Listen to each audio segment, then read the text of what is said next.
detik ini kita dimudahkan langkah kaki kita untuk kita hadir bersama-sama. Allahumma shalawat.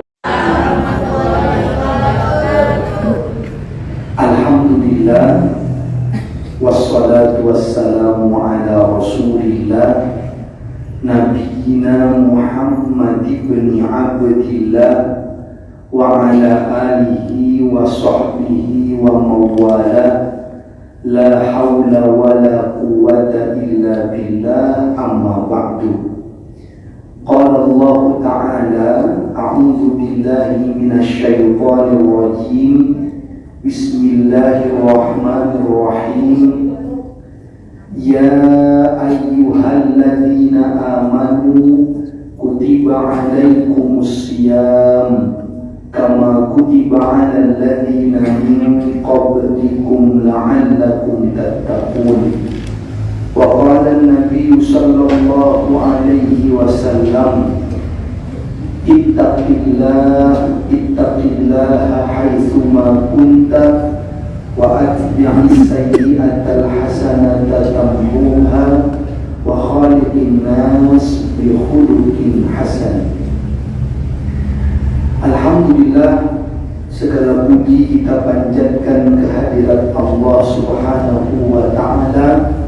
Salawat serta salam semoga senantiasa terlimpah curahkan kepada Nabi Muhammad sallallahu alaihi wasallam. Alhamdulillah, pagi hari ini bisa bersama dalam kajian bersama dengan Majlis Ta'lim Khairatul Nisa.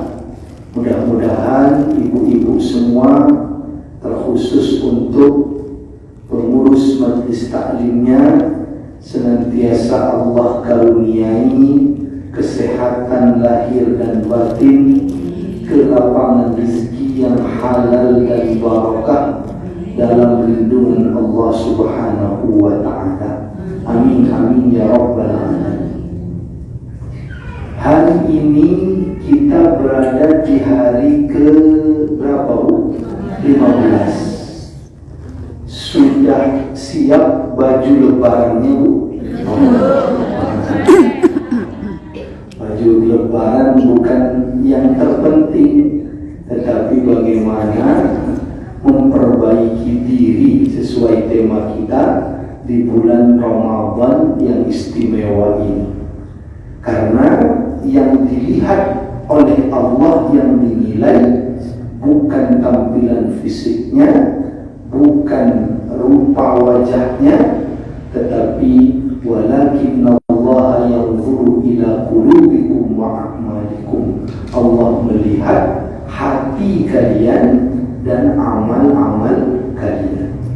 Sebagaimana disampaikan Rasulullah sallallahu alaihi wasallam dalam hadis, diantaranya riwayat Imam Bukhari dan juga riwayat Imam Muslim. Ramadan ini, Bu, alhamdulillah lancar-lancar semua ya, Bu ya. Cuacanya juga tidak selalu panas, kadang hujan. Jadi insyaallah semua cuaca kita syukuri, dan ini menambah tentu kenyamanan kita di bulan Ramadan ini. Kalau hujan tak terlalu terasa lapar dan hausnya. Tapi ada yang nanya ke saya, Ustaz, saya puasa Ramadan siang hari, hujan deras, perjalanan naik sepeda motor dari Sidoarjo ke Surabaya, Ustaz. Hujan deras, helm saya buka karena kalau ditutup terkena air tak nampak jalan depan. Akhirnya Ustaz, air itu mengenai wajah saya, mengenainya bantal sepanjang jalan itu. Apakah batal puasa saya, Ustaz? Oh, saya jawab, kalau cuma mengenai wajah, Pak, tidak batal, walaupun terus sekali hujannya, kecuali sambil mengenai wajah itu sambil disesep-sesep sedikit. Disesep-sesep sedikit, Apalagi kalau cuma helm terbuka, tidak ada masalah, asal mulut tidak ikut terbuka. Kalau mulut terbuka sekitar 3 cm, perjalanan Sidoarjo Surabaya, saya takut lupa doa hujan. Takutnya keliru, Allahumma laka sumtu wa bika wa ala rizqika. Alhamdulillah. Jadi insyaallah cuaca, suasana apapun kita syukuri, dan ini menambah keberkahan Allah di bulan Ramadan yang istimewa ini. Tema kita momentum Ramadan menjadi versi terbaik diri. Sebagaimana kita tahu, puasa Ramadan itu akan mengantarkan seseorang pada derajat takwa. Yang Allah berfirman, A'udzu billahi minasyaitonir rajim, bismillahirrahmanirrahim. Ya ayyuhalladzina amanu kutiba 'alaikumus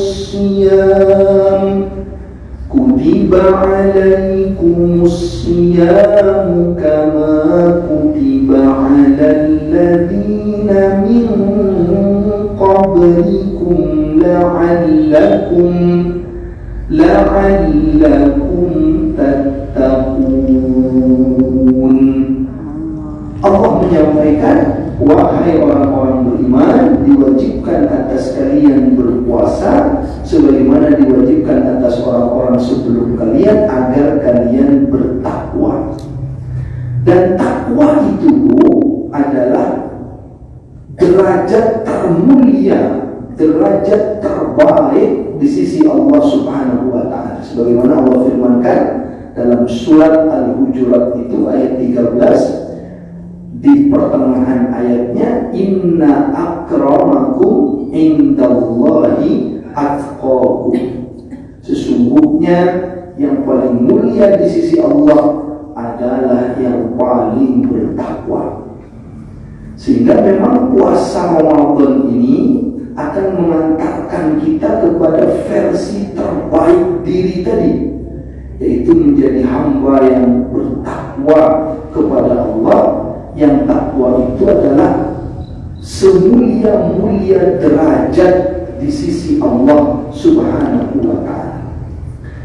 Namun sayangnya Nabi SAW sendiri mengingatkan bahwa tidak semua orang berpuasa itu bisa mengantarkan kepada derajat takwa.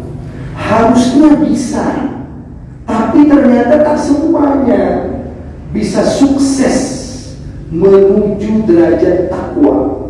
Tergantung kepada bagaimana dia mengisi puasa, mengisi Ramadannya, memaknai puasanya, memaknai Ramadan. Kata Nabi kan dalam hadis disebutkan, kam min shaimin, berapa banyak orang yang berpuasa, laisa min siyamihi, tidak ada hasil dari puasanya itu illal ju'i wal 'atash, atau kama qala Nabi sallallahu alaihi wasallam, kecuali yang didapat hanya lapar dan haus. Harusnya bisa mengantarkan kepada versi terbaik takwa. Tapi kata Nabi, berapa banyak yang ternyata tak bisa menuju takwa itu, sayang sekali, hanya dapat lapar dan hausnya saja. Karena itu bagaimana cara agar Ramadan ini betul-betul bisa mengantarkan kita kepada versi terbaik kita, yaitu derajat takwa di sisi Allah Subhanahu wa ta'ala. Tentu nanti banyak bahasannya, banyak poin-poinnya, tapi dalam kesempatan ini beberapa saja yang bisa kita maknai betul puasa ini agar punya nilai yang istimewa yang mengantarkan kepada derajat takwa. banyak orang berpuasa itu memang hanya dapat lapar dan haus, karena tidak memaknai puasa dengan sebenar-benarnya. Dia berpuasa tapi masih banyak berbuat yang tidak baik, berkata yang tidak baik. Bahkan ada orang yang berpuasa dia, tetapi kata Nabi, Allah tidak butuh kepada ibadah puasa. Atau ada kalau yang tadi adalah mengarah kepada maksiat, berbuat dosa saat puasa. Ada juga yang tidak sebenarnya, tetapi kurang mengoptimalkan Ramadan. Ada yang mengatakan begini, Bu, katanya kalau Ramadan itu gampang, Ustaz, tinggal membalik waktu saja, membalik kegiatan saja. Gimana itu, Bu? Bagaimana Ibu mengisi Ramadan? Gampang, tinggal membalik kegiatan saja. Bagaimana maksudnya? Kalau di luar Ramadan, Ustaz, siang itu boleh makan, malam untuk tidur. Kalau di luar Ramadan. Kalau Ramadan tinggal dibalik saja. Siang tidur saja, malam makan saja. Selesai urusan, Ustaz, katanya. Sampai ada yang buka puasa saja, katanya tidak kuat sholat tarawih setelah buka puasa. Bapak, apa yang dimakan? Kurma, Ustaz, sesuai sunnahnya. Berapa ganjil? Berapa ganjilnya? 3. Cuma 3-nya 3 piring, katanya. Terlalu banyak. Dia hanya membalik waktu. Ini juga kurang optimal. Lalu menulis dia, Bu, kalau yang masih muda itu juga kurang semangat. Kadang-kadang menulis di kantornya kata-kata mutiara. Apa katanya? Di luar Ramadan masih ada pekerjaan yang terasa berat, tapi selama Ramadan semua pekerjaan akan terasa ringan selama kita tidak mengerjakannya. Artinya malas, dia tidak mau mengerjakan tugas-tugas itu. Maka sekali lagi maknai Ramadan jangan ke arah dosa kemaksiatan, jangan juga tidak optimal, tapi memaknai Ramadan dengan sungguh-sungguh agar mengantarkan pada derajat takwa. Bagaimana caranya? Satu yang bisa kita lakukan, Ramadan ini memupuk derajat ihsan pada diri kita. Nah, itu tumbuhkan, itu jaga, pelihara. Apa tingkatan ihsan itu, Bu? Sebagaimana kita tahu dalam beragama, Nabi SAW menjelaskan dalam hadis yang dikenal dengan istilah hadis Jibril. Karena malaikat Jibril datang kepada Nabi menyerupai seorang laki-laki untuk mengajarkan tentang ajaran Islam kepada sahabat-sahabat Nabi yang saat itu bermajlis dengan Nabi. Malaikat Jibril bertanya, apa itu Islam? Nabi menjelaskan, Islam itu, ya rukun Islam itu syahadat, sholat, zakat, puasa, haji. Lalu malaikat Jibril mengatakan, betul kau wahai Muhammad. Tapi sahabat-sahabat tak tahu kalau itu malaikat Jibril. Lalu kemudian nanya lagi, apa itu iman? Lalu Nabi menyebut tentang iman, rukun iman, percaya kepada Allah, kepada malaikat, dan seterusnya. Lalu malaikat Jibril bertanya, apa itu ihsan? Ihsan itu derajat yang tinggi. Tak hanya berislam, tak hanya beriman, tapi naik lagi levelnya menjadi ihsan. Apa itu ihsan?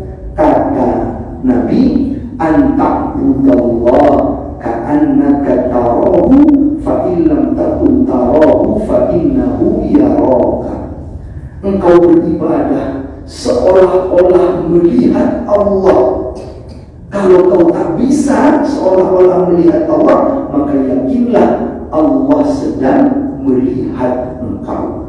Ramadan mengantarkan kita tak hanya pada derajat Islam, tak hanya pada derajat iman, tapi naik lagi pada derajat ihsan.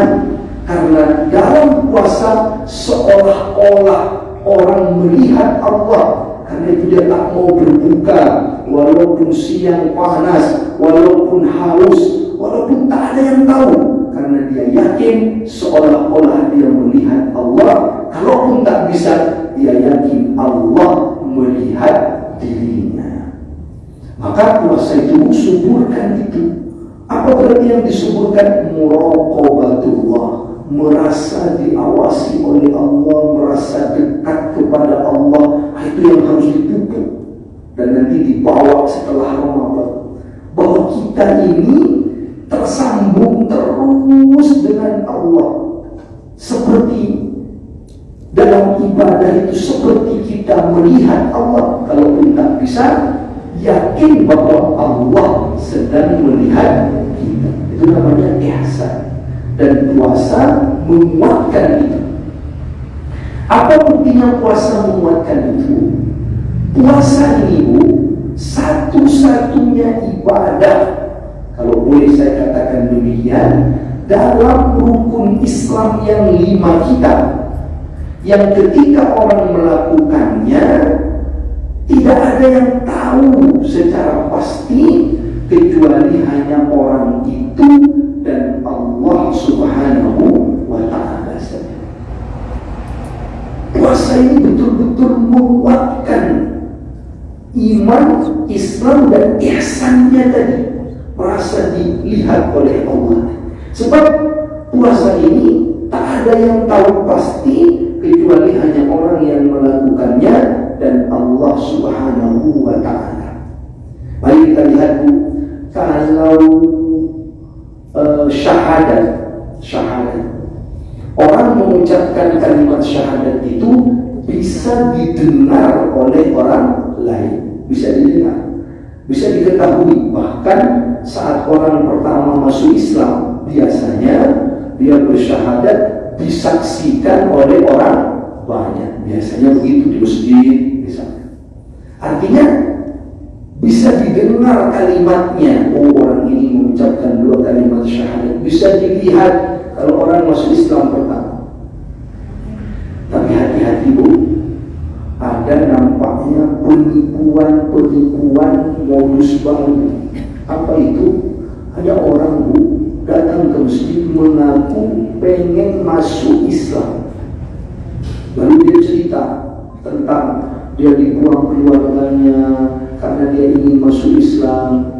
Akhirnya dia masuk Islam karena di masjid itu. Tentulah takmir menyambut baik. Setelah itu dia pun mengatakan, saya butuh bantuan dana karena ditelantarkan oleh keluarganya. Diberilah oleh masjid, oleh takmir dana. Lalu setelah itu, apa yang terjadi? Minggu depannya, pekan depannya, begitu lagi di masjid yang lain. Dia pindah-pindah masjid untuk masuk Islam setiap hari Ahad untuk mendapat bantuan. Ini hati-hati. Ketahuannya itu di satu masjid di Sidoarjo, diupload sama takmirnya di Facebook. Alhamdulillah pagi ini ada yang masuk Islam di masjid kami. Diupload fotonya, ditanggapi sama takmir yang lain. Loh, itu pekan yang lalu masuk Islam juga di tempat saya, di masjid saya.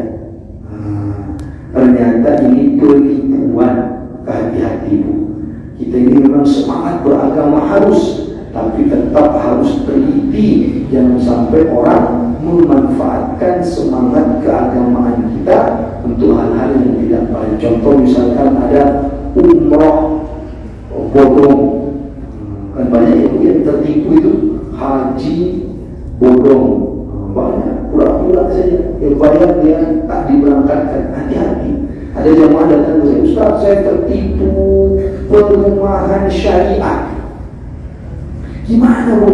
Ternyata, Ustaz, perumahan bodong Ibu kenapa tidak teliti? Iya Ustaz, saya soalnya sudah percaya sama promosinya. Apa promosinya? Tidak pakai denda, tidak pakai riba, tanpa riba, tanpa denda, tanpa sita. Apa benar itu? Benar Ustaz ternyata. Cuma ada satu lagi, tanpa denda, tanpa riba, tanpa sita, tanpa dibangun sama sekali katanya. Ini namanya penipuan. Hati-hati.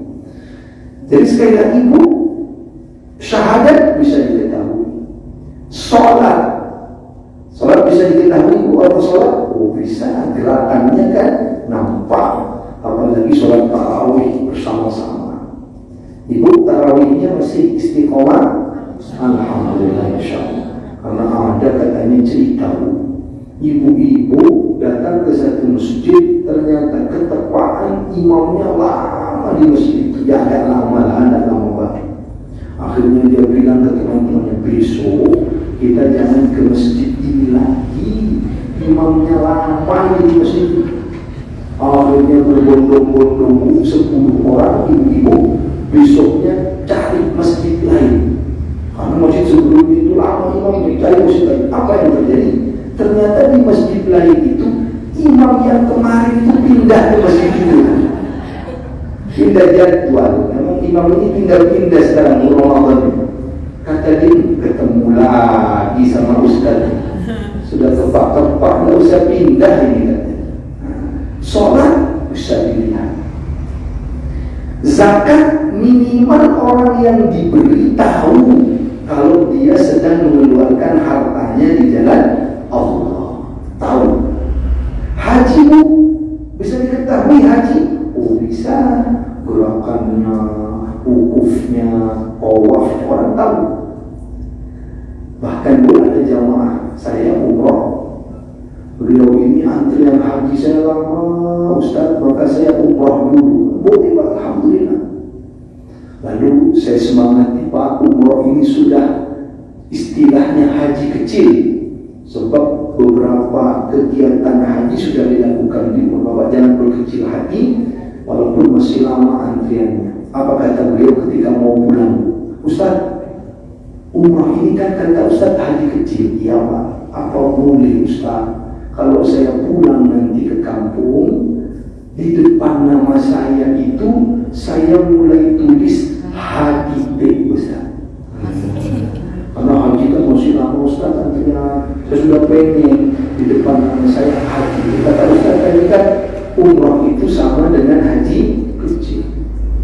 Saya bilang boleh Pak, pulang nanti Bapak tulis di depan nama Bapak Haji D, kan Bapak sudah umrah haji kecil. Cuman karena umrah itu haji kecil, maka H yang di depan H kecil juga, jangan H besar. H kecil saja. Kata beliaunya, malu Ustaz, tidak umum itu. Karena itulah memang tak perlu yang begitu-begitu Bu. Maksud saya ingin mengingatkan, yang penting itu niatnya kepada Allah, ikhlas mencari ridhonya Allah Subhanahu wa ta'ala. Kembali ke ini Bu, sisa puasa. Puasa itu tidak ada yang tahu dengan pasti kecuali hanya orang yang melakukan dan Allah Subhanahu wa ta'ala. Mungkin buka puasanya bersama, sahurnya bersama, tapi apakah benar-benar dia puasa? Kita tak tahu. Kalau sholat, saat sholat kita tahu, saat haji kita tahu, saat dia berpuasa dia diam mungkin, tapi puasa tidak, orang ini pastinya kita tak tahu, hanya dia dan Allah. Apalagi kalau pas puasa itu, pas Ramadan itu pakai masker, kita tak tahu apa di balik masker ada permen yang diimun, kita tak tahu. Kita tak tahu. Tapi kalau yang masker di belakang tidak, itu memang. Jadi sekali lagi Bu, tak ada yang tahu, hanya dirinya dan Allah Subhanahu wa ta'ala saja. Tak ada yang tahu. Apakah bisa dilihat dari lemes tidaknya Bu? Tidak. Ada orang lemes, belum tentu puasa. jadi lemesnya karena sudah masuk nasi 3 piring pagi itu. Tidak ada. Apakah ada di gemuk? Tidaknya. Kalau gemuk tak puasa, kalau kurus puasa? Tidak. Kalau ibu sampaikan, ya Ustaz bisa diketahui dari gemuk tidaknya, saya yang paling tersinggung pertama kali. Tidak bisa diketahui. Maka Bu, tapi ada satu jamaah bilang ke saya, sekarang Ustaz di zaman modern ini bisa diketahui orang puasa atau tidak dari betisnya. Oh hebat ini, saya bilang. Maksudnya gimana Bu, dari betisnya diketahui orang puasa atau tidak? Iya Ustaz, bisa diketahui dari betisnya. Sebab Ustaz, orang yang tidak puasa biasanya di siang hari Ramadan dia masuk ke warung makan yang kelihatan hanya betisnya saja. Karena separuh ditutup spanduk maksudnya. Oh, maksudnya begitu, bukan betul-betul bisa diketahui. Tidak ada yang tahu, hanya dia dan Allah. Maka puasa itu melatih ihsan, melatih beribadah seolah-olah melihat Allah. Kalau tak bisa, yakinlah Allah sedang melihat kita. Kalau orang bisa pada tahap itu, berarti dia derajatnya naik. Tak hanya Islam, tak hanya melakukan rukun Islam sekedar menggugur kewajiban, tak hanya iman, dia meyakini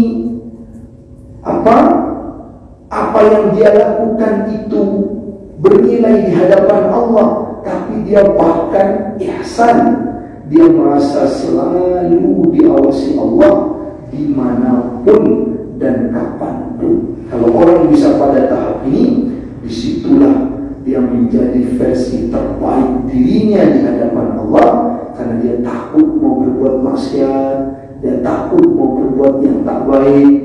Tidak ada orang loh, Allah melihat saya sedang dipantau terus oleh Allah Subhanahu wa ta'ala. Maka pegang itu dalam keseharian kita nanti setelah Ramadan, sehingga kapanpun kita tetap berhati-hati. Inilah makna lain, ittaqillaha haitsuma kunta. Bertakwalah kepada Allah di mana saja kamu berada. Terus merasa diawasi oleh Allah Subhanahu wa ta'ala. Itu yang pertama. Karena merasa diawasi oleh Allah, maka dia berhati-hati, tak mengambil yang bukan haknya. Istri-istri yang baik tak mengambil yang bukan haknya. Apa yang diberikan suami, maka dia laksanakan. Tentu suami tak boleh pelit, harus mengusahakan dengan baik nafkah pada keluarganya. Ada Bu, suami itu agak pelit Bu. Kalau dapat bonus, ini suaminya agak pelit, disimpan di tempat paling tersembunyi di rumahnya. Saking tersembunyinya sampai dia sendiri lupa naruhnya di mana. Di mana sudah bonus kemarin itu mah katanya. Kata istrinya, tidak tahu kau sampai sendirian. Tapi ada Bu, perempuan-perempuan itu luar biasa. Dia juga berusaha jualan online sekarang banyak tanpa mengganggu kesibukannya. Dapat izin suaminya, ya gunakan. Maka ada suami berkata kepada saya, alhamdulillah Ustaz, istri saya itu pandai, pintar nyari uang. Saat pandemi dulu itu Ustaz, terbantu ekonomi keluarga karena istri pintar nyari uang. Ada temannya bilang ke saya, saya istri pintar nyari uang sudah dari dulu, tapi saya tidak bahagia. Loh kenapa, kata temannya? Kan enak kalau istri pintar nyari uang selama tak mengganggu kegiatan. Tidak, saya tidak suka istri saya pintar nyari uang. Kenapa? Sebab beda dengan istri kamu. Kalau istri kamu pintar nyari uang itu maksudnya bisnis, jualan online, itu pintar nyari uangnya istri kamu. Kalau istri saya pintar nyari uangnya itu dimanapun saya sembunyikan uang saya selalu bisa ditemukan sama istri. Itu istri yang pintar nyari uang. Insyaallah ibu-ibu wajah-wajahnya wajah-wajah istri sholihah semuanya. Kok tahu saja karena saya lihat sekilas dari wajah-wajahnya ada yang mirip-mirip Ustazah Oki Setiana Dewi. Ada juga kayaknya yang mirip-mirip Umi Pipi. Ada juga saya lihat karena banyak ini yang mirip-mirip Mama Dede. Insyaallah semua kita ingin jadi orang yang baik, ingin seperti ustazah kita tadi, insyaallah yang sholihah semuanya. Dan kata Nabi, inilah perhiasan terindah wanita yang sholihah. Baik ibu-ibu sekalian, yang pertama. Yang kedua, agar Ramadan bisa mengantarkan kita kepada versi terbaik kita selain merasa terus diawasi Allah, yang kedua adalah Ramadan mengajarkan kita untuk terus beribadah dalam hidup kita ini. Sepanjang waktu, setiap detik dalam hidup kita ini, jadikan bernilai ibadah kepada Allah Subhanahu wa ta'ala. Lihat saat kita berpuasa. Puasa itu salah satu ibadah yang waktunya itu panjang. Dari mulai subuh sampai dengan maghrib. Berarti ibu seharian itu dalam ibadah kepada Allah Subhanahu wa ta'ala. Kemudian malamnya di Ramadan ini juga tak lepas dari ibadah. Ada, walaupun sudah tak puasa, tapi ada ibadah berbuka puasa, itu ibadah juga. Sholat, tarawih, tadarus Al-Quran. Nanti utamanya 10 terakhir iktikaf di masjid. Ahya lailahu, Nabi itu menghidupkan malamnya, sedikit tidurnya 10 malam terakhir, banyak-banyak ibadah. Nanti sampai ketika dia istirahat, itu untuk memulihkan tenaganya agar besok siap puasa lagi. Dan jam 3 dia bangun sahur, ibadah lagi. Lihat, di Ramadan ini berarti orang terus dalam ibadahnya kepada Allah Subhanahu wa ta'ala. Kenapa dia tidur? Tidurnya kan berarti bukan ibadah juga, karena diniati oleh dia tidurnya itu agar nanti bisa bangun untuk santap sahur, agar bisa kuat lagi untuk berpuasa. Jadi di Ramadan itu hidupnya itu setiap detiknya bernilai ibadah kepada Allah Subhanahu wa ta'ala. Kalau kita bawa semangat ini di luar Ramadan, itu top. Jadikan hidup kita ini semuanya, setiap detiknya bernilai ibadah kepada Allah Subhanahu wa ta'ala. Sebab memang kita ini dicipta untuk beribadah. Wa ma khalaqatul jinna wal insa illa liya'budun. Tidaklah aku ciptakan jin dan manusia kecuali hanya untuk beribadah kepadamu. Jadi tugas kita memang diciptakan ini, dihidupkan ini beribadah. Dalam ayat lain disebutkan wa'bud rabbaka hatta ya'tiyakal yaqin. Dan sembahlah atau beribadahlah kepada Tuhanmu sampai datang kematian. Artinya selama hidup memang hidupnya harus bernilai ibadah. Cuman ibadah itu ada yang mahdhah, ada yang ghairu mahdhah. Ada yang ritual, yang tata caranya sudah terperinci oleh Nabi diajarkan. Ada yang tata caranya tidak dirinci, tapi niatnya tetap ibadah. Seperti bekerja, mencari nafkah, silahkan, yang penting halal. dan niatkan itu juga ibadah kepada Allah. Jadi Bu, mulai sekarang berhentilah membeda-bedakan ini ibadah, ini bukan ibadah dalam kegiatan kita. Tapi semua harus bernilai ibadah. Kadang begini Bu, orang merasa bangun tidur bukan ibadah, ke kamar mandi bukan ibadah, sholat subuh baru itu ibadah. Kadang orang berpikir begitu. Setelah itu makan pagi sarapan bukan ibadah, berangkat ke kantor di perjalanan bukan ibadah, saat di tempat kerja bukan ibadah, sholat zuhur baru ibadah. Terus begitu. Sekarang jangan seperti itu. Kalau kita ingin jadi versi terbaik kita di hadapan Allah, semuanya itu harus bernilai ibadah. Cuma ada yang maqtoh, ada yang ghairu maqtoh. Bangun tidur ibadah, karena itu ada doanya. Bagaimana doanya bangun tidur Bu? Alhamdulillahilladzi ahyana ba'da ma amatana wa ilaihi nusyur. Berarti bangun tidur itu ibadah. Segala puji bagi Allah yang masih memberikan aku kesempatan hidup lagi setelah matiku dalam tidur tadi.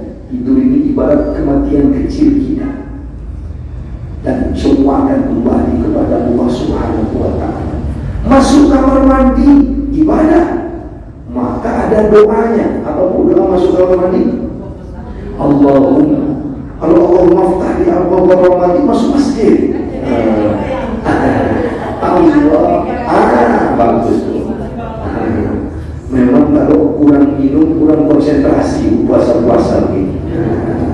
Tapi luar biasa Bu. Allahumma inni a'udzubika minal khubuthi wal khaba'ith. Bagus. Ada adabnya.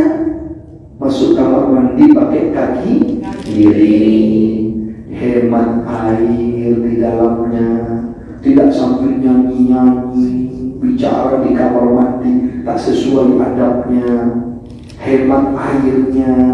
Jadi ini ibadah. Berhentilah menganggap ini bukan ibadah. Ini ibadah kepada Allah. Hemat waktu. Jangan kalau sudah di kamar mandi berjam-jam dan keluar-keluar. Hemat waktu. Nanti keluar kamar mandi juga ada doanya lagi.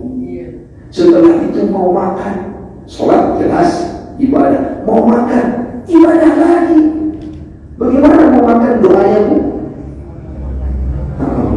Allahumma barik lana fima razaqtana wa qina adzabannar. Bismillah, karena Nabi mengatakan ya ghulam samillah. Nah, kalau mau makan ucapkan bismillah. Wa qul bi yaminik, lihat bahwa ini bukan sekedar hilang ibadahnya, enggak, makan itu ada nilai ibadah. Wa qul bi yaminik, makan dengan tangan kanan. Wa qul mimma yalik, wa qul mimma yalik, makan dari yang terdekat dengan kamu. Maksudnya kalau makan bersama jangan menjangkau yang jauh. Nah, tapi kalau ibu pengen yang jauh, ngasih kode ke temannya, yang dekat suruh ambilkan. Tapi diambilkan, dimakan sendiri sama temannya. Maksudnya adabnya begitu Pak. Wow. Jadi itu ibadah Bu. Berangkat ke kantor ibadah, keluar rumah apa doanya Bu? Bismillahi tawakkaltu ala Allah, la haula wa la quwwata illa billah.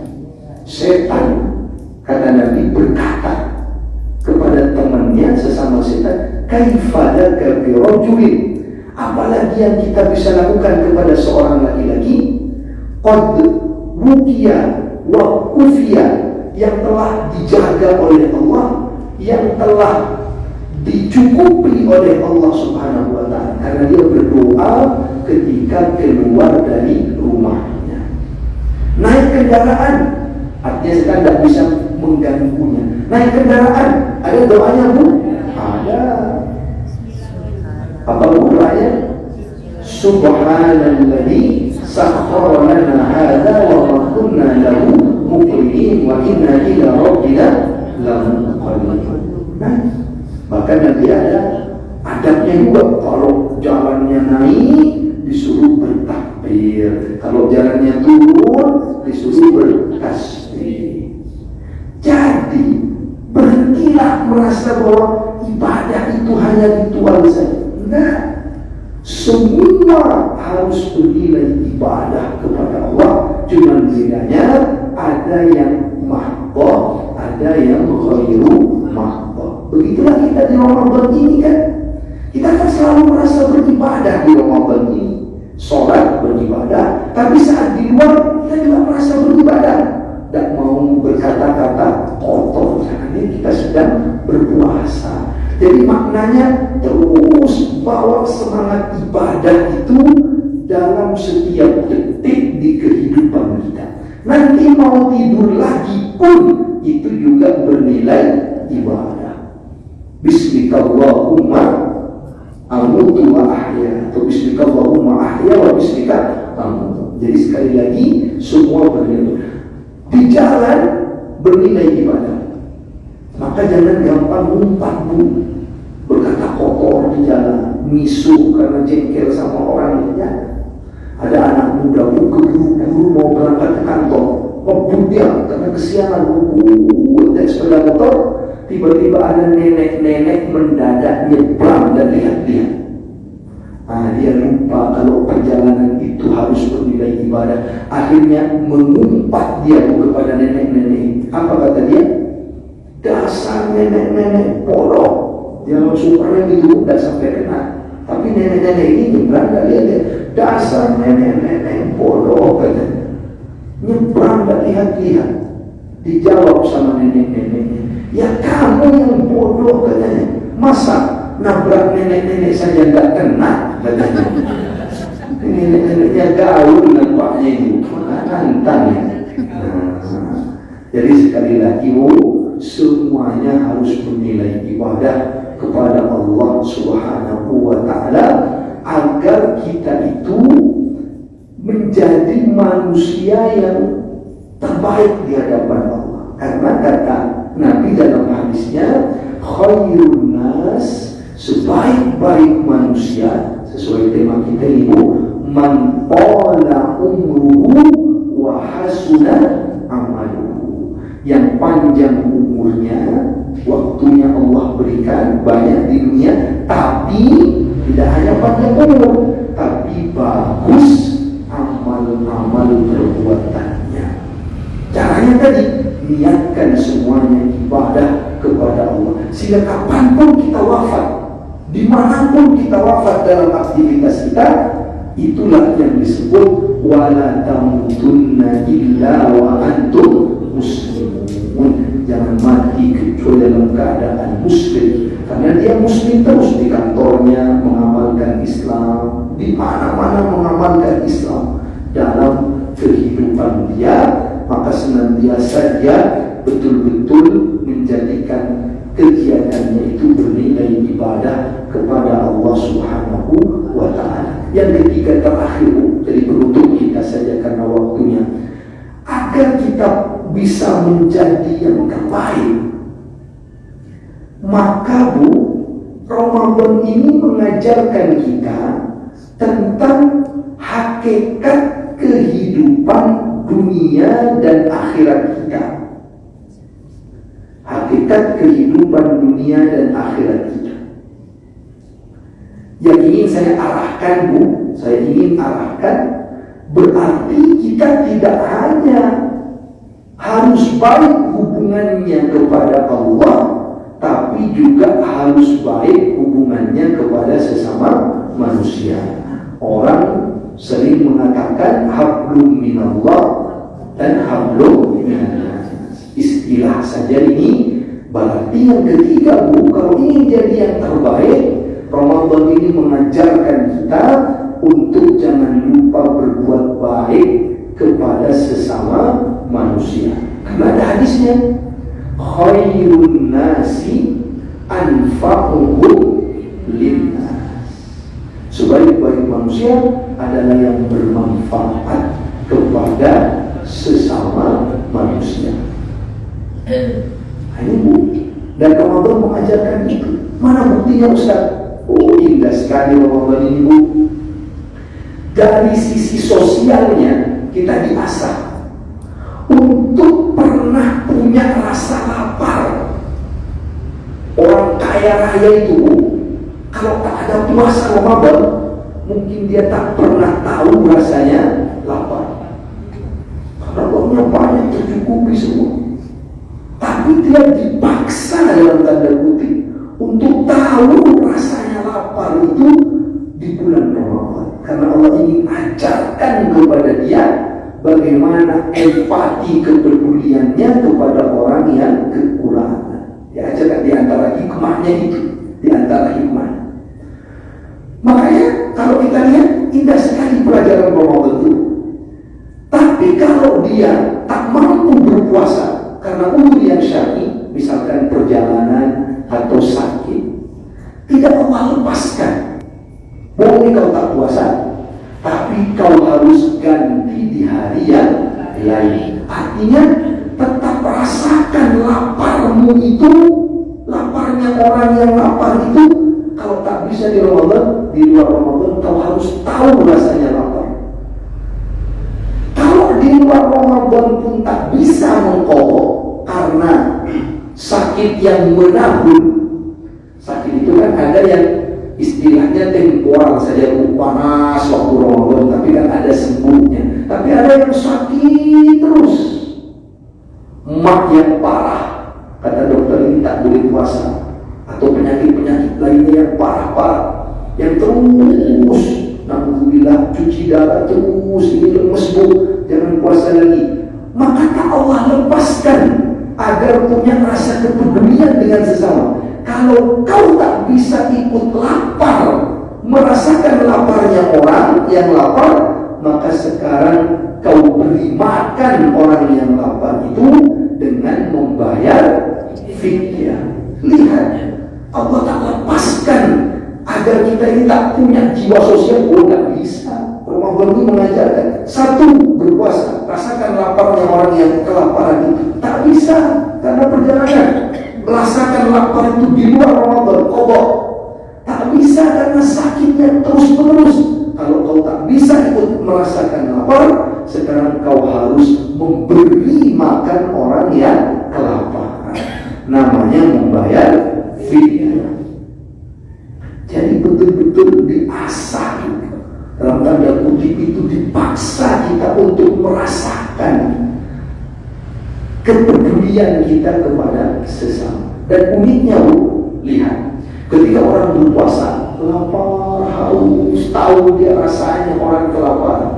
Ujungnya setelah dia berbuka, ada anjuran untuk memberi buka puasa orang yang berpuasa.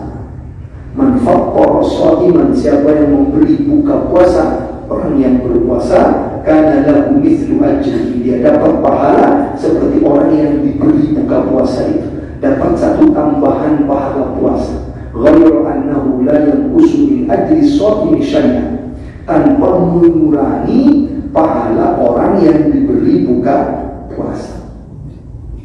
Ibu sering berbagi takjil Bu? Insyaallah semampu kita tentu bagi agar ada nilai kebersamaan. Di kampung saya Bu, waktu pandemi itu tetap ingin berbagi, bagus. Saya tinggal di kampung, tapi ada yang menarik Bu. Tetangga yang kaya memberi kepada tetangganya yang biasa. Tetangganya yang biasa Ibu, dia juga ingin memberi kepada tetangganya yang lain. Akhirnya pemberiannya orang kaya tadi dioper kepada tetangga. Di kampung saya punya tantu, di tetangganya ini dia juga ingin memberi kepada tetangganya, dioper lagi. Tetangganya lagi dioper sampai kembali ke orang kaya tadi.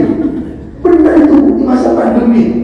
Artinya orang saking ingin berbagi, sampai yang kaya itu senyum-senyum sedikit, balik lagi ke saya makanan.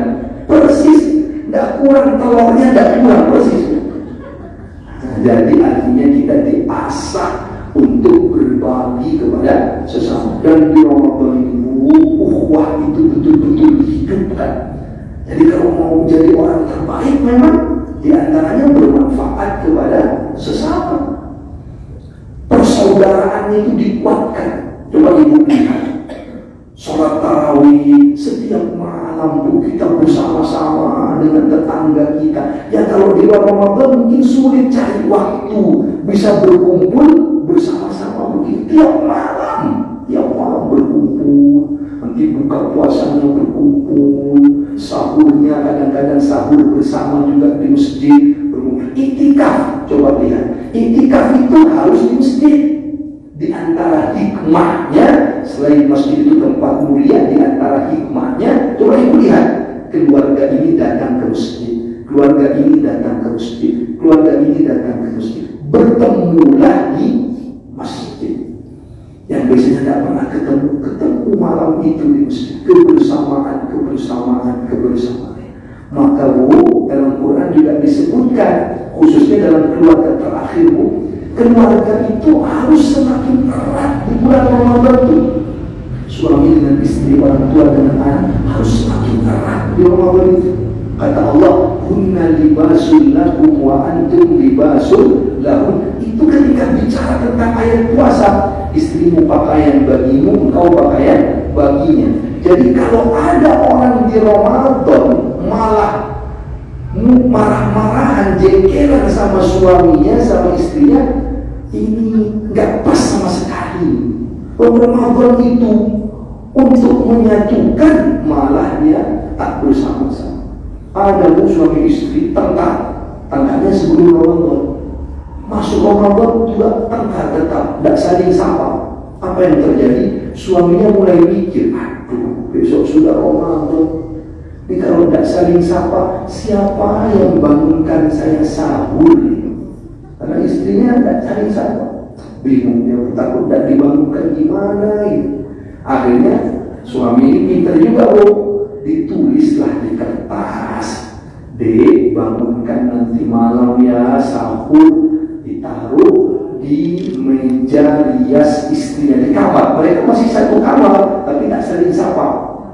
Ternyata apa yang terjadi bu? Sampai besok pagi subuh tak dibangunkan suaminya. Malah suaminya, dek kita memang tidak saling sapa, tapi kalau Ramadan begini bangunkanlah saya. Ini kan kita mau puasa, gimana kalau saya tidak kuat? Apa kata istri? Mas, saya ini sudah bangunkan jenengan tadi malam, mana tidak terasa saya?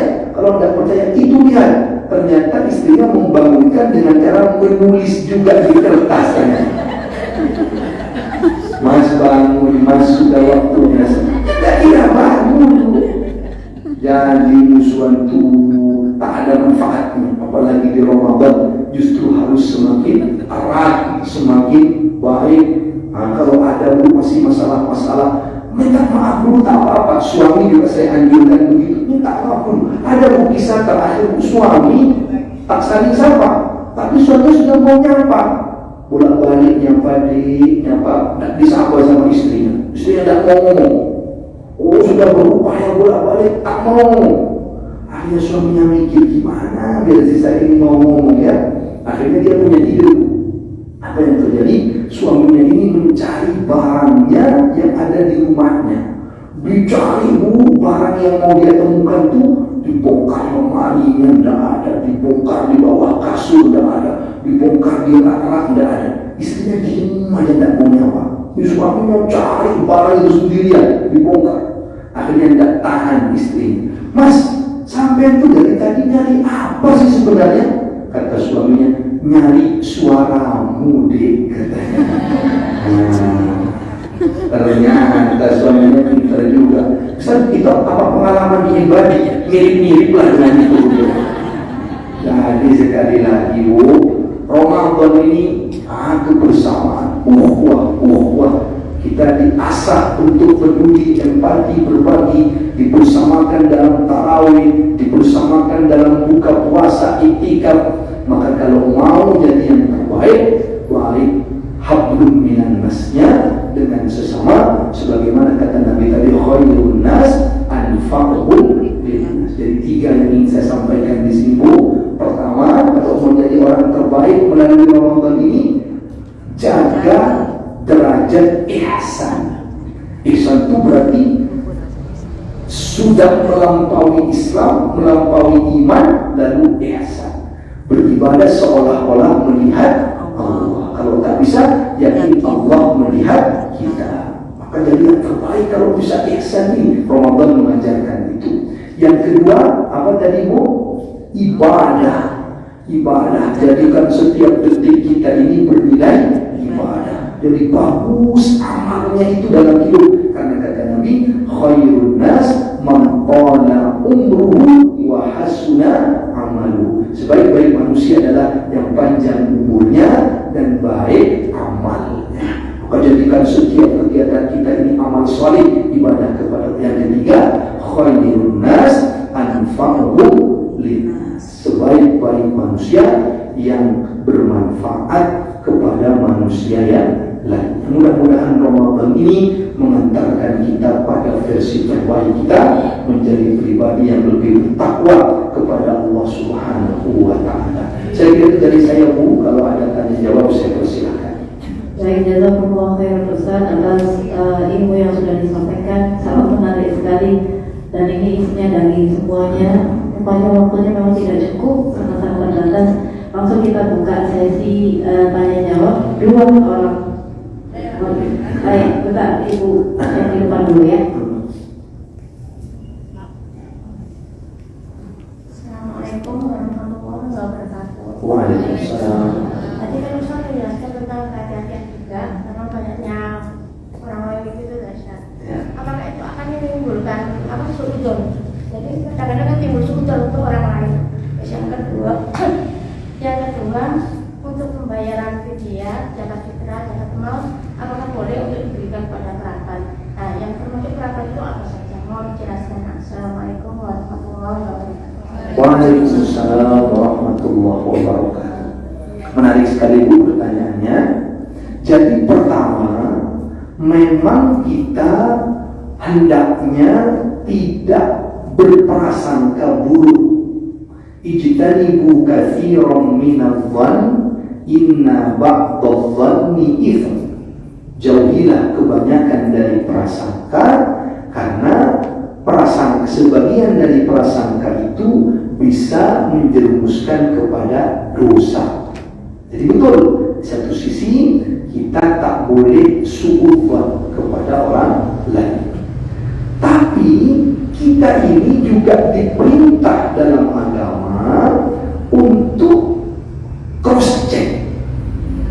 Apa ayatnya? Fatabayyanu ya in ja'akum fasiqun binaba'in fatabayyan. Kalau datang informasi dari orang fasik atau secara umum orang yang kita tidak mengetahui seperti apa kredibilitasnya, fatabayyanu, maka tabayyun, cari cross check seperti apa.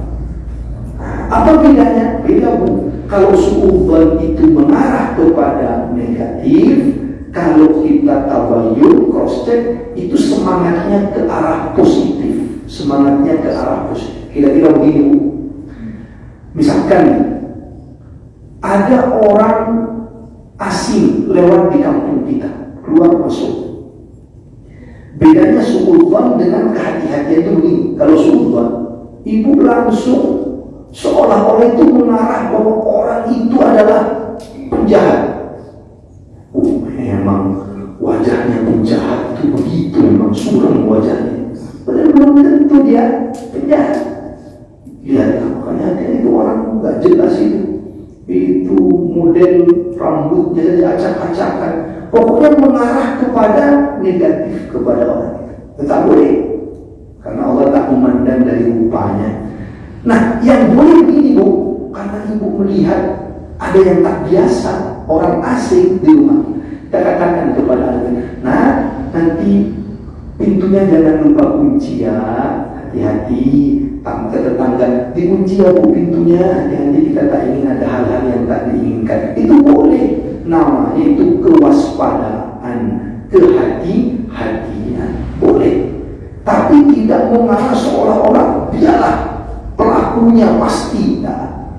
Jadi lebih dibawa ke arah yang positif, kehati-hatian, cross check. Kalau bisa tabayun lebih bagus lagi. Ibu tahu, makanya ada sekarang kalau bertamu kan 1 kali 24 jam harap lapor. Nah, itu tabayun kan, bukan Pak RT mau suruhan, tetapi memang itu sebagai bentuk kehati-hatian, cross check tadi.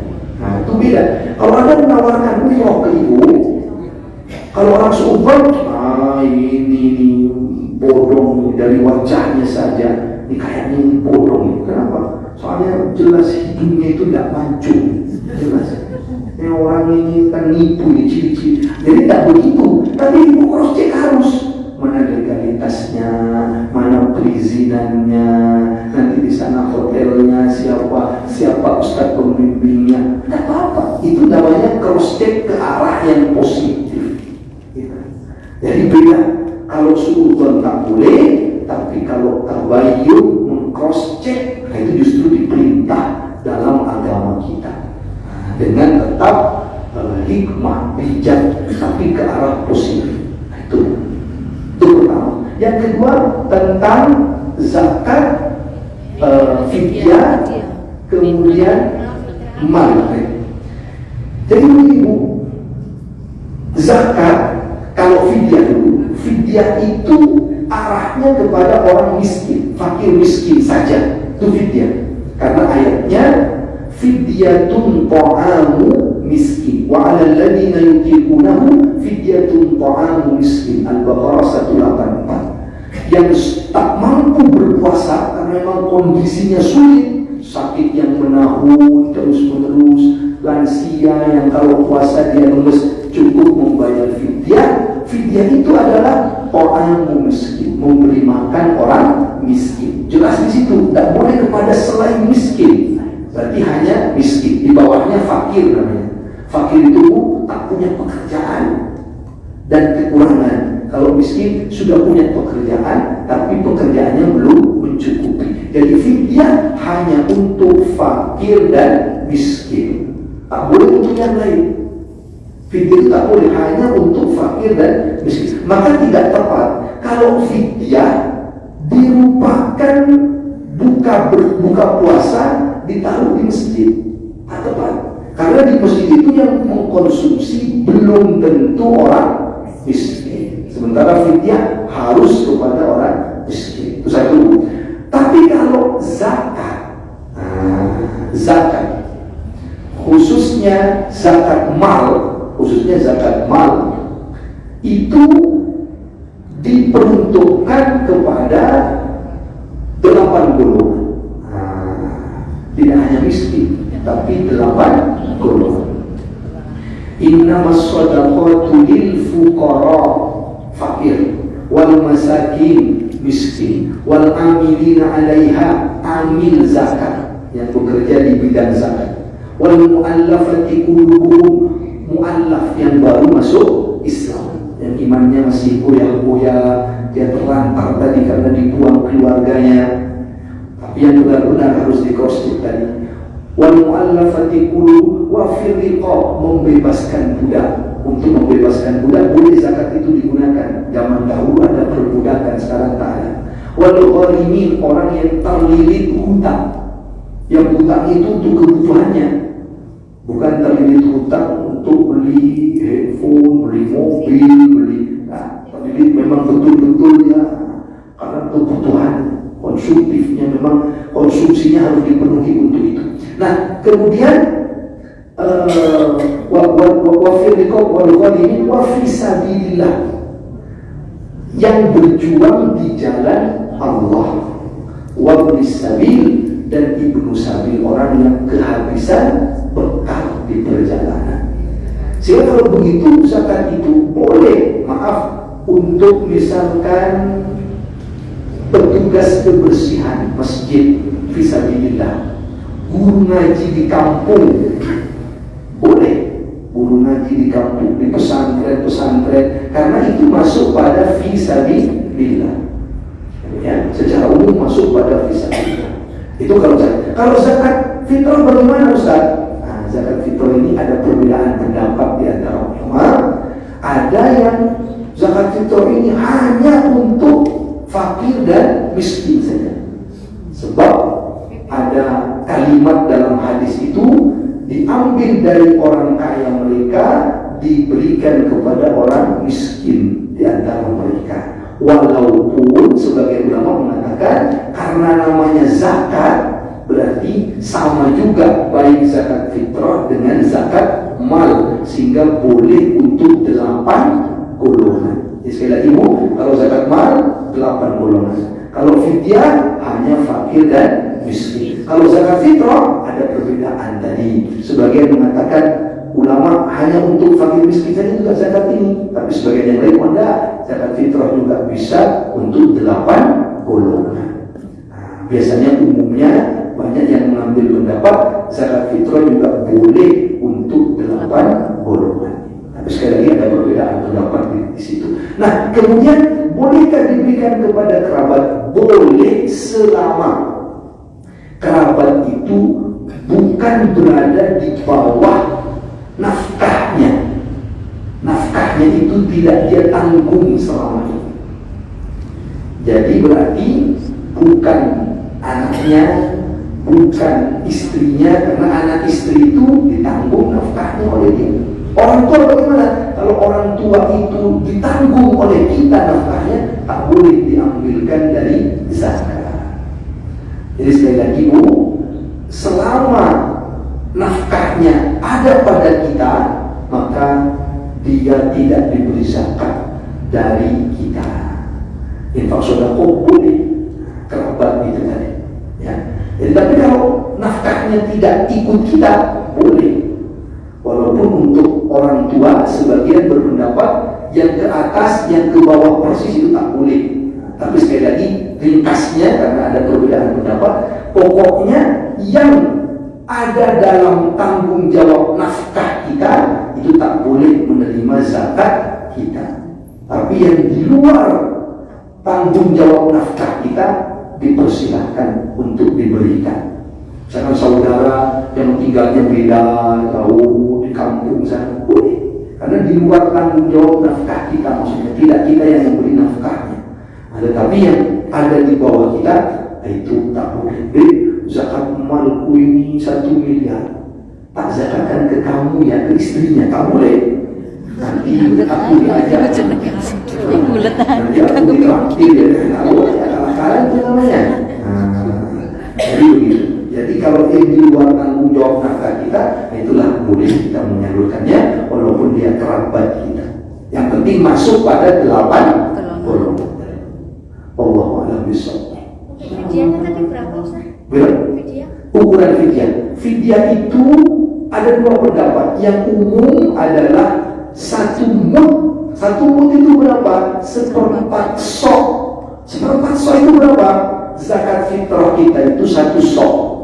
Zakat fitrah kita itu 1 sok. Berarti fidyah itu 1/4-nya zakat fitrah.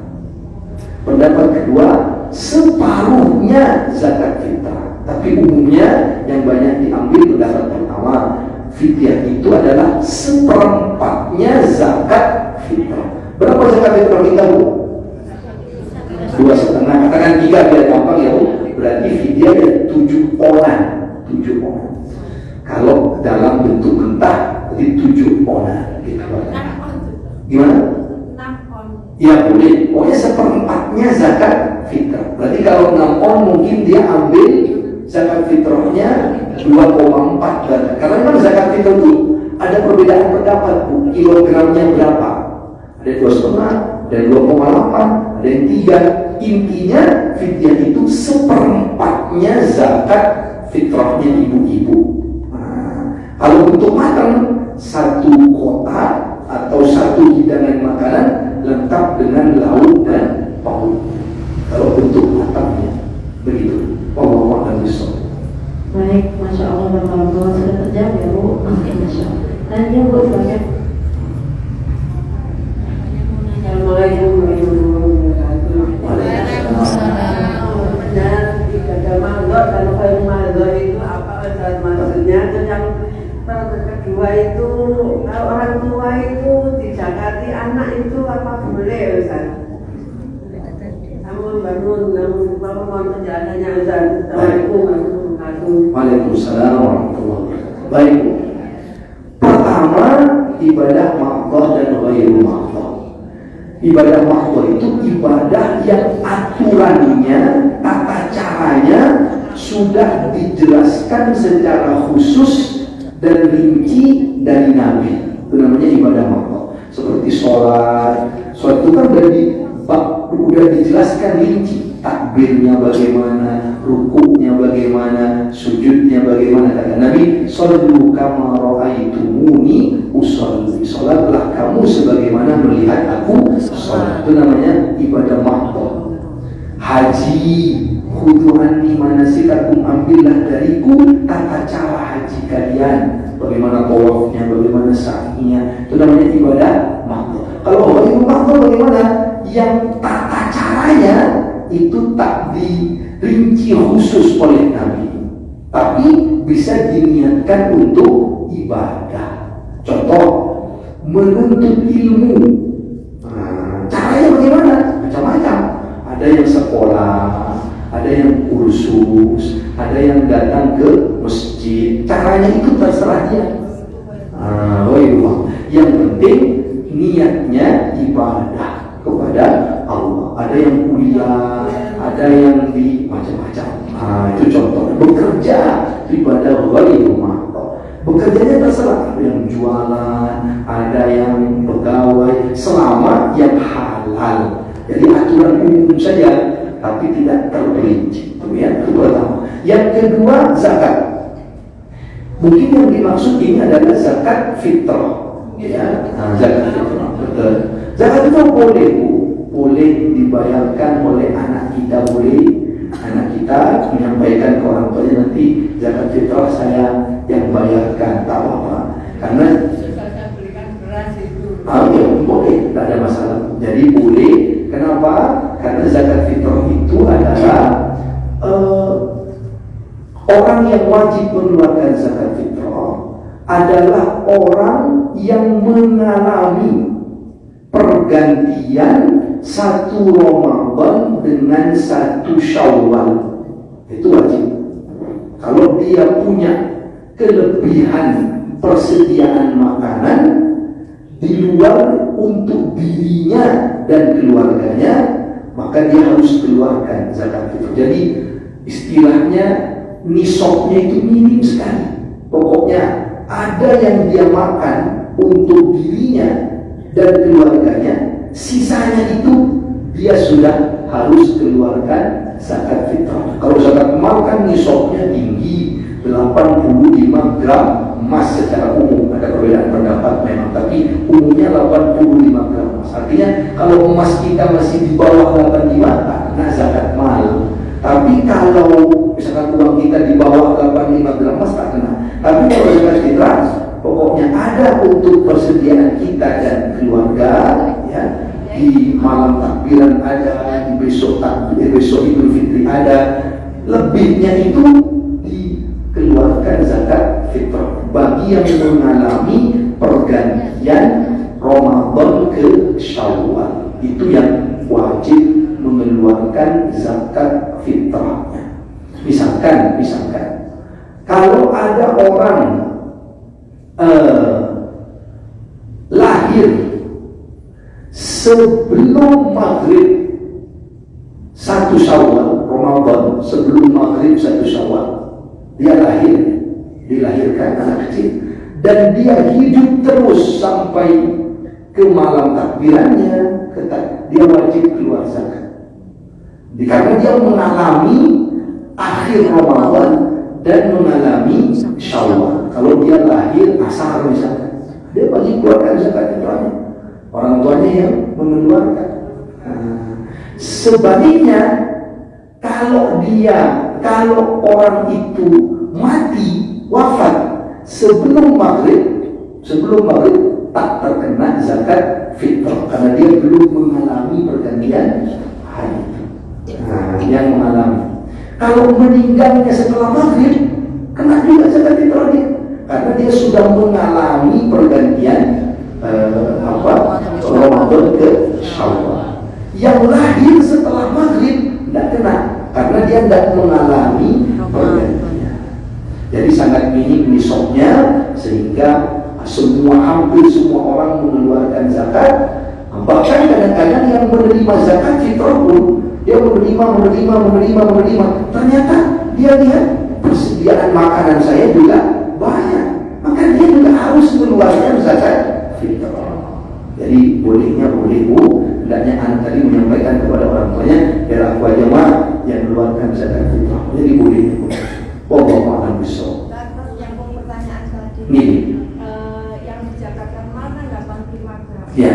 Andai kan masih itu pemberian orang tua itu tetap kita zakat. Ya, jadi tetap dizakati ya selama 85 gram emas itu ibu miliki setahun penuh. Jadi nisabnya batas minimalnya 85 gram emas. Haulnya atau periode pengeluarannya sudah dimiliki 1 tahun.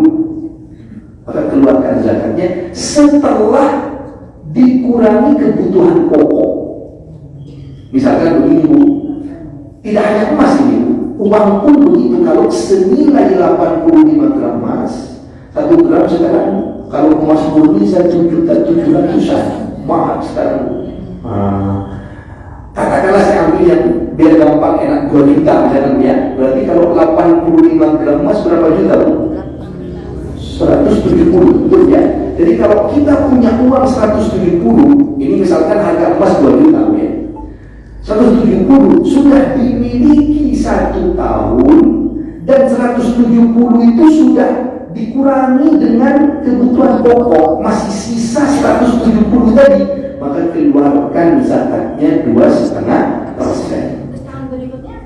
Tahun berikutnya tetap dizakati sampai nanti di bawah 85 gram emas. Kalau sudah di bawah tak kena zakat. Kalau masih di situ atau di atasnya kena zakat. Ustaz, lama-lama habis enggak juga. Karena kalau sudah 84 kan udah tak kena. Paham maksudnya bu? Jadi tak akan sampai 0 dah, tetap ya 8. Malah semakin kita zakati, Allah semakin beri rezeki dari arah yang tidak disangka-sangka. Demikian. Wallahu a'lam bishawab. Ya. Assalamualaikum warahmatullahi wabarakatuh. Waalaikumsalam. Terkait dengan zakat, karena saya tiap tahun juga panitia zakat di sini. Yang ingin saya tanyakan yaitu mengenai zakat emas. Zakat emas itu apa harus habis diperuntukkan 8 golongan tadi? Apa boleh disisakan untuk operasi masjid? Itu pertanyaan. Terima kasih. Assalamualaikum warahmatullahi wabarakatuh. Waalaikumsalam warahmatullahi wabarakatuh. Bagus sekali Pak pertanyaannya.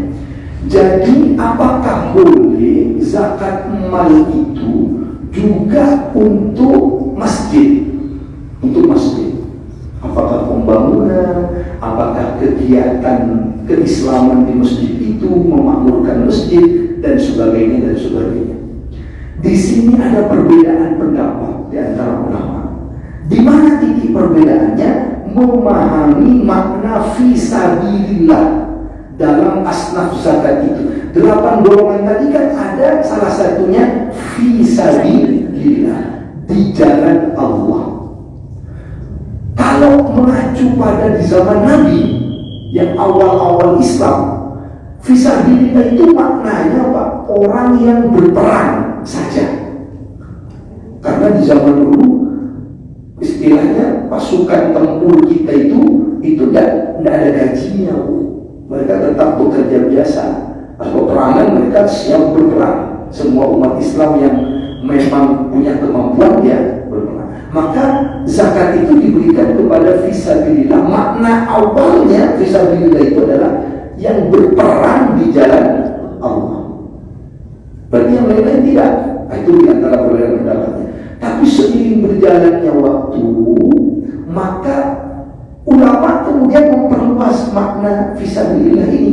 Tidak harus yang berperang, tetapi siapa saja orang, ini pendapat yang lebih luas begitu ya dari yang pertama, yang berjuang di jalan Allah. Siapa saja orang yang berjuang di jalan Allah.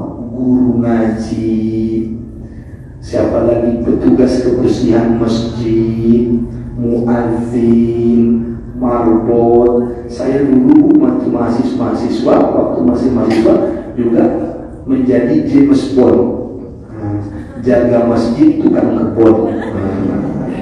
Jadi itu namanya fisabilillah. Pokoknya fisabilillah, dai-dai di pedalaman khususnya tuh, masuk Kalimantan, masuk Papua.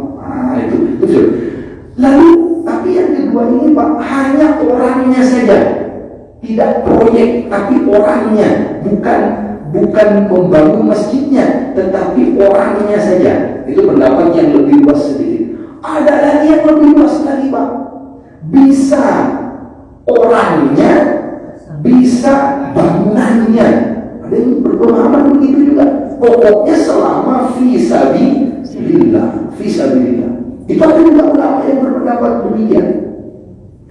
Ada bahkan, masuk lagi yang Bapak tanyakan, apa saja pokoknya, berarti proyek-proyek yang semuanya itu bertujuan untuk di jalan Allah. Mana dalilnya Pak? Kok fisabilillah ini ditarik kepada yang sangat luas tadi? Banyak hadis-hadis yang dipakai biasanya. Contohnya kan kata Nabi SAW,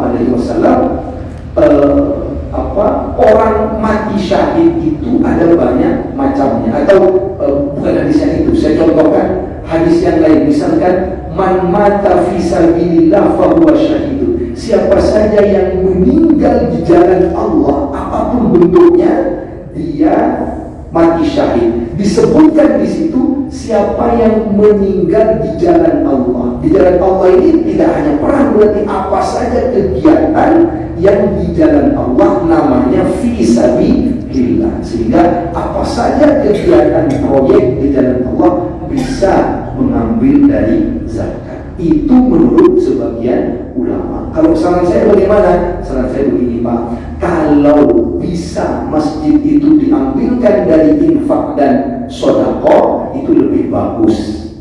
Jadi yang zakat cukup untuk 8 golongan. Kalau kita bisa begitu, itu lebih bagus, lebih utama. Tapi Ustaz, tidak ada infak sedekah yang masuk, hanya zakat. Kalau semuanya untuk 8 golongan, masjidnya nanti tidak bisa bayar listrik, tidak bisa bayar air, tutup sudah.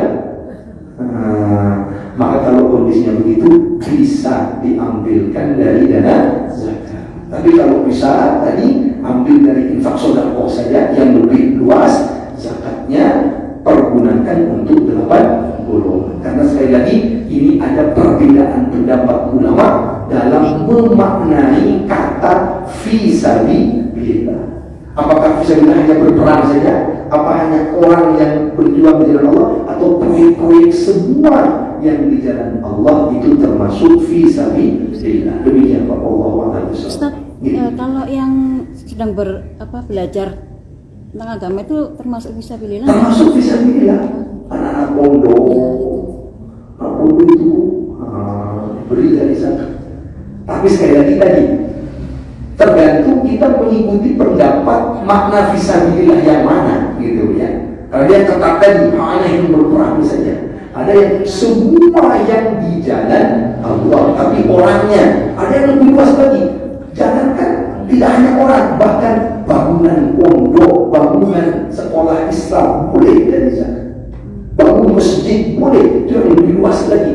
Karena perbedaan dalam memahami fisabilillah. Demikian.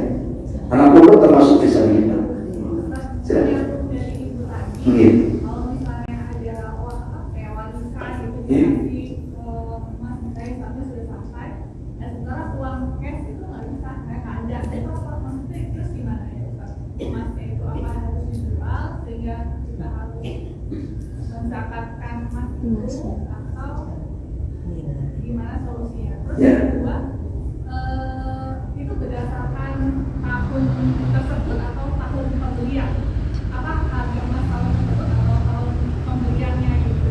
Jadi saya 2 tahun yang lalu itu berdasarkan yang mana, kemudian ketika kemarin-kemarin nggak tahu, atau misalnya yang kemarin-kemarin dihitung juga atau mulai Ya.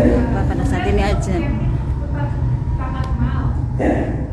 Kan kita suka dapat dari broadcast gitu ya Ustaz. Nah itu misalnya kita zakat makan ke broadcast yang saya ada pemboran sumur, terus pembangunan masjid itu apakah sah atau bagaimana ya Ustaz? Baik, baik. Ke masjid atau ke bangunan? Baik. Terima kasih. Pertama Bu, tentang zakat mal. Jadi ukurannya adalah 85 gram emas. Ya. Jadi kalau punya sejumlah 85 gram emas di hari mengeluarkannya zakat itu, maka dikeluarkan zakatnya. Jadi karena itulah ukurannya itu bukan pada nilai uangnya sebenarnya, tetapi pada jumlah gram emas yang dimiliki.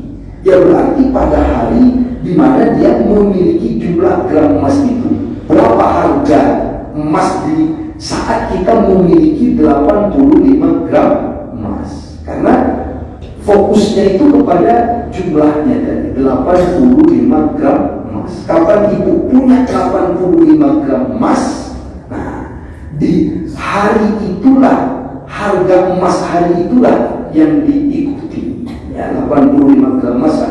Cuma begini Bu, cara mengeluarkannya itu begini. Sebenarnya kalau betul-betul sesuai dengan ketentuannya begini.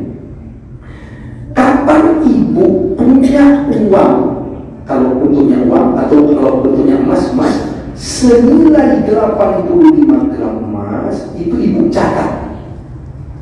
Belum keluar zakat itu, tapi ibu catat. Oh, saya punya 85 gram emas itu Ustaz, baru ketika bulan Ramadan, pakai bulan Hijriah ya Bu, ketika bulan Ramadan tanggal 15 Ramadan, saya punya pertama kali dalam sejarah saya istilahnya punya 85 gram emas atau uang senilai 85 gram emas. Tidak langsung dizakati, ditunggu tahun depan. Apakah tahun depan di tanggal yang sama masih ada 85 gram emas yang kita miliki pertama? Karena kan berarti sebelum itu kan kita tidak pernah memiliki 85 gram emas. Paham maksudnya ya? Jadi kapan pertama kali kita memiliki 85 gram emas? Catat tanggalnya. Nanti tahun depan lihat. Atau tabungan kita kapan mencapai 85 gram emas? Catat tanggalnya. Tahun depan lihat di tanggal yang sama kalender Hijriah. Oh, ternyata emas saya malah jadi 100 gram. Atau masih ada, maka dikeluarkan zakatnya 2,5%. Sebenarnya yang benar-benar harus dikeluarkan itu yang sudah dimiliki setahun. Tapi kan kadang kita agak bingung Bu, karena ada yang baru dimiliki sebulan, ada yang baru dimiliki 3 bulan. Maksudnya ya, dari emas itu kan ada yang baru beli 4 bulan lalu. Sebenarnya yang betul-betul dikeluarkan zakatnya itu yang wajib itu yang sudah dimiliki 1 tahun. Tapi kalau ibu bingung, biar tidak, karena uang kita kan ada yang baru masuk bulan kemarin. Dan simpelnya kata para ulama, kalau mau sederhana, pokoknya di tahun depannya ibu lihat uang ibu berapa. Kalau masih memenuhi itu, langsung keluarkan 2,5%. Nah, yang baru-baru masuk itu masukkan saja. Toh nanti kalaupun bukan atas nama zakat, itu bisa bernilai infak dan sedekah. Daripada kita kurang kewajiban kita. Kalau lebih kan tidak ada masalah. Insya Allah Allah akan ganti yang lebih baik. banyak. Jadi intinya kapan ibu punya 85 gram emas tandai, di tahun depan dilihat kalau masih ada, keluarkan 2,5% setelah dikurangi kebutuhan pokoknya. Tuh ya, itu pertama cara menghitungnya begitu. Dan berarti hitungannya setiap dikeluarkan itulah harga emas berapa. Kemudian apa tadi Bu? Saya tahu. Oke. Bagaimana kalau sudah 4 tahun? Jadi zakat itu sebenarnya tetap menjadi hutang kita kepada Allah, dan itu haknya orang lain. Wa fi amwalihim haqqum ma'lum lis-sa'ili wal mahrum. Pada harta mereka itu ada hak yang diketahui, yaitu untuk orang yang tak mampu, baik orang yang tak mampu itu memintanya atau tidak memintanya. Jadi yang kita tanamkan, Bu, zakat itu bukan milik kita memang. Zakat itu memang harta mereka yang dititipkan Allah kepada kita, sehingga tetap harus dikeluarkan walaupun sudah beberapa tahun yang sebelumnya. Ibu perkirakan saja. Ibu perkirakan secara umum seperti apa. Kalau ibu ingin lebihkan dari perkiraan itu lebih bagus. Tapi intinya tetap kita punya kewajiban untuk mengeluarkan harta kita yang belum kita keluarkan zakatnya, disertai taubat kita karena kita belum tahu misalkan, atau karena kita tidak mengingatnya dengan baik, disertai taubat kita, tetap keluarkan zakatnya. Dihitung saja, diperkirakan, dilebihkan dari perkiraan, itu lebih bagus. Insya Allah Allah akan membalas dengan yang lebih baik. Demikian. Allahu a'lam bishawab. Ustaz, kalau yang pada saat itu tidak ada uangnya untuk zakat tadi. Kalau pada saat itu tidak ada uangnya, kalau dalam bentuk emas, ya memang dari emas itulah dikeluarkan. Dijual boleh, atau emasnya diberikan boleh, seharga 2,5% dari 85 gram emas.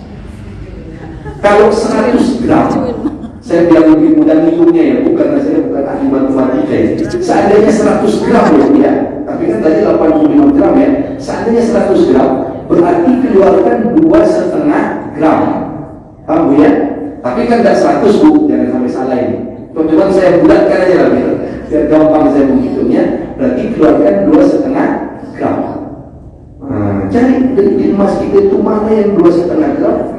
Tapi ingat Bu, emas itu bukan emas yang dipakai Bu ya. Bukan emas yang dipakai. Yang dipakai tidak kena. Yang disimpan. Yang dipakai tidak kena. Emas batangan, emas yang disimpan ya. Tapi kalau yang memang ibu beli untuk dipakai, tidak kena.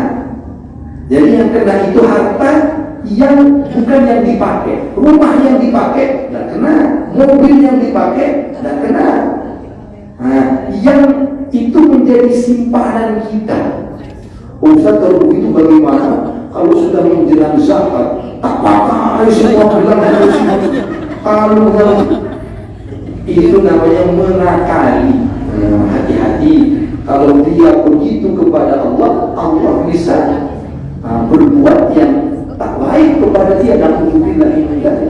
Tapi kalau memang dia niatnya simpan, itulah yang kalau yang dia niatnya pakai, berarti kan yang dipakai itu tentu sewajarnya. Tidak mungkin berulang sampai sini, bulan sulit gini-gini, tidak bisa apa-apa. Tentulah sewajarnya kan yang dipakai. Berarti yang itu yang dikeluarkan zakatnya di dalam. Menarik tanah di sini. Ya. Oh gini. Jadi begini Bu, pertama tentu perhatikan, ibu pastikan apakah ini benar-benar lembaga amil zakat yang terpercaya atau tidak. Itu pertama. Karena bagaimanapun kita harus mengecek. Ya, mungkin perizinannya, kan maksudnya lembaga amil zakat juga ada seperti itunya.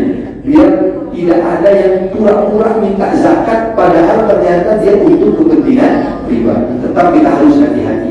Kalau bisa yang jelas-jelas saja yang kita ketahui, itu lebih bagus lagi.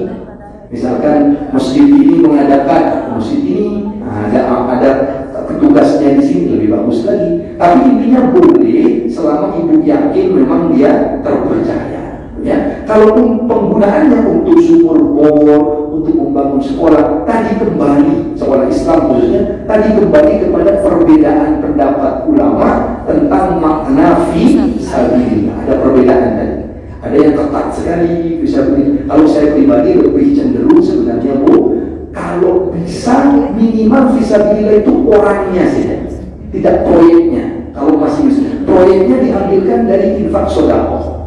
Tapi kalau tidak bisa diambilkan dari infak sedekah, ya tidak apa-apa, karena ulama membolehkan. Cuma kalau bisa, yang proyek-proyek itu dari infak sedekah, yang orangnya, orang fisabilillahnya boleh dari zakat. Itu yang lebih hati-hati saya kira. Tapi kalau tidak ada Ustaz, infak sedekah juga tidak cukup ini untuk masjid, pembangunan, sangat dibutuhkan di tempat itu, pesantren sangat dibutuhkan, diambilkan dari zakat pun ada yang membolehkan. Karena perbedaan dalam memahami fisabilillah. Ya. Kemudian tanah tadi Bu, nah ini menarik. Tanah apakah ada zakatnya? Pokoknya jamaah Khairul Nisa ini ternyata ada yang punya banyak tanah, punya banyak emas, biasa. Masya Allah, amin. Oh, luar biasa ini. Tanah bagaimana? Tanah. Para ulama berbeda pendapat tentang zakat tanah ini. Apakah tanah itu ada zakatnya atau tidak? Pertama penjelasannya, kalau tanah itu dipakai oleh kita, tanah untuk rumah kita, jelas tak kena. Semua ulama sepakat jelas tak kena. Itu dipakai kok, jelas tak kena. Tanah sawah yang dizakati bukan tanahnya, tapi hasil pertaniannya. Jadi tak kena. Yang kedua sekarang, tanah itu tanah yang tidak kita pakai. Kita membeli tanah, tidak kita pakai. Nah, itu bagaimana hukumnya? Poin pertama, pendapat pertama, tanah tak kena zakat sama sekali. Pendapat pertama. Alasannya kenapa? Karena tidak ada penjelasan zakat tanah sejak zaman Nabi. Hadisnya itu tidak ada. Yang ada itu zakat pertanian, zakat hewan ternak, zakat emas, zakat perak, dan seterusnya. Yang ada. Tapi barang tambangnya. Tapi kalau tanah tidak ada hadisnya. Dan tanah ini sudah ada sejak zaman Nabi. Maka kalau begitu tanah tak kena zakat. Pendapat pertama. Walaupun tidak digunakan, dia tidak kena zakat. Kalau yang digunakan, apalagi sudah tidak kena. Semua ulama sepakat. Pendapat kedua, tanah yang tak digunakan itu bisa kena zakat tergantung niat dari membeli tanah itu. Kalau niat membeli tanah itu untuk kepentingan dirinya, anaknya, saya beli tanah ini nanti untuk anak saya. Saya beli tanah di sana, kok banyak tapi soalnya anak saya 26 misalkan. Ya. Memang untuk anaknya, untuk cucunya, niatnya begitu, tak kena zakat. Karena itu untuk akan digunakan bagi kepentingan dirinya. Tapi kalau niat awalnya untuk investasi, daripada saya simpen uangnya kan, nanti inflasi turun, lebih baik saya belikan tanah. Jadi dari awal beli tanah itu niatnya adalah investasi. Maka menurut sebagian ulama kontemporer kena zakat itu. Alasannya kenapa? Loh, kan tanah dari zaman Nabi tidak pernah kena zakat. Beda, tanah di zaman Nabi itu tidak untuk investasi. Mereka membeli memang untuk anaknya nanti. Sama dengan orang tua-tua kita dulu, beli tanah itu tidak ada pikiran investasi. Maksudnya itu untuk dia gunakan cucunya, apanya nih. Tapi hari ini tanah itu sudah ada berubah. Tanah itu sekarang jadi instrumen investasi sekarang.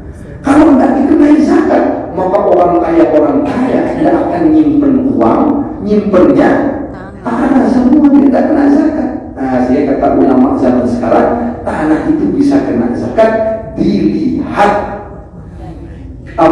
niat membelinya apa. Kalau keluarga anak, tapi kalau untuk investasi dia sama dengan ibaratnya menyimpan uang, cuman dalam bentuk tanah, maka kena zakatnya. Nah, sekarang menariknya sedikit saya tambahkan, sekarang zakatnya gimana?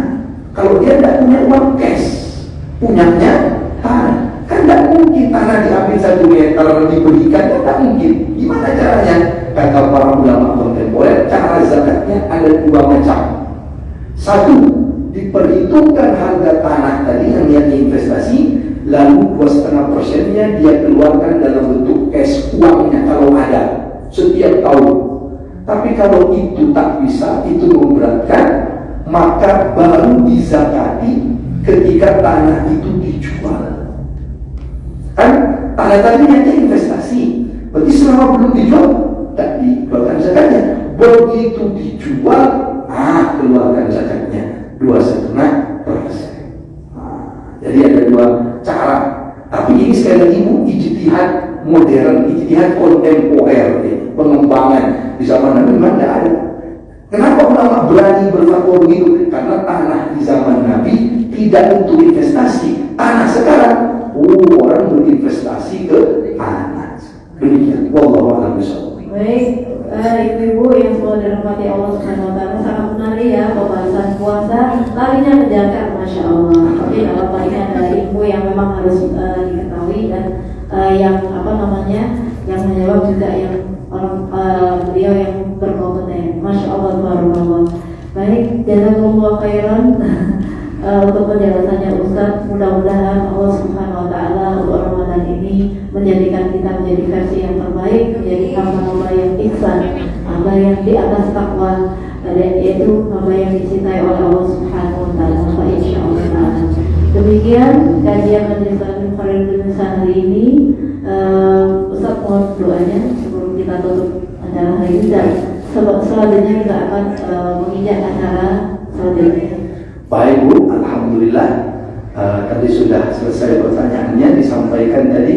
Biar segera kita tutup Ustaz, karena sudah banyak pertanyaan sekaligus. Karena saya sudah mulai terasa haus. Terasa boleh Bu, tapi harus tetap semangat. Terasa haus, terasa biasa. Yang penting semangat untuk puasa. Mari kita tutup dengan doa.